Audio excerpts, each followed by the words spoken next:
1982 সালের 6 ডিসেম্বর জন্ম নেয়া বাপ্পি চৌধুরী বর্তমানে বাংলাদেশের চলচ্চিত্র জগতের একজন পরিচিত নাম। 2012 সালে ভালোবাসার রং ছবির মাধ্যমে অভিনয় জগতে তার অভিষেক। এরপর একে একে তিনি মাহিয়া মাহি, আঁচল, ববি, মিষ্টি জান্নাত, মিম সহ অনেকের সাথে সফল জুটি গড়ে তোলেন। আর এখন বলা যেতে পারে শাকিব খান ও শুভর পর অন্য যদি কোনো নায়কের নাম নিতে হয় সেই নায়কটি বাপ্পি চৌধুরী। কয়েকটি নির্ভরযোগ্য সূত্র থেকে জানা যায় আগামী মার্চ থেকেই বাপ্পি চৌধুরী কাজ করবেন অপু বিশ্বাসের সাথে কানাগলি নামের একটি সিনেমায়। এই সিনেমার মাধ্যমেই প্রথম জুটি বাঁধতে যাচ্ছেন বাপ্পি এবং অপু বিশ্বাস। এদিকে শাকিব খান যখন অপু বিশ্বাসকে ডিভোর্স দিয়েছিলেন তখন বাপ্পি এবং অপু বিশ্বাসের প্রেমের বিষয়ে একটা গুঞ্জন শোনা যাচ্ছিল, যদিও সেটাকে বাপ্পি এবং অপু বিশ্বাস দুজনই মিথ্যা বলে উড়িয়ে দেন এবং এ ধরনের কোনো কিছুই যে হচ্ছে না সেটাও স্পষ্ট করে জানান এবং ভক্তরাও আশা করেন তারা যা বলছেন তা সত্য। তবে এখন প্রশ্ন হলো কানাগলি ছবিতে অপু বিশ্বাসের সাথে বাপ্পিকে কতটা মানাবে,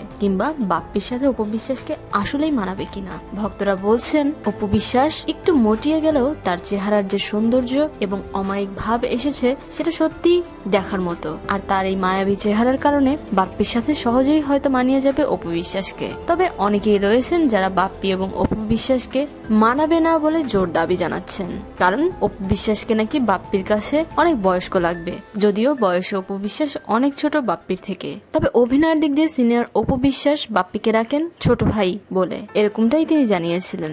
এদিকে কানাগলি নাকি কাহিনী নির্ভর একটি সিনেমা। এই সিনেমায় অপু বিশ্বাসের নিজেকে প্রকাশ করার অনেক সুযোগ রয়েছে, আর এ কারণেই সিনেমাটিতে কাজ করতে যাচ্ছেন এই নায়িকা। প্রিয় দর্শক, অপু বিশ্বাস আর বাপ্পিকে কতটা মানাবে বলে মনে করছেন আপনারা? এ নিয়ে আপনাদের গঠনমূলক মতামত শেয়ার করুন আমাদের সাথে। শোবিজের আরো নিত্য নতুন খবর জানতে আমাদের সাবস্ক্রাইব করুন, লাইক দিন এবং কমেন্ট করতে ভুলবেন না।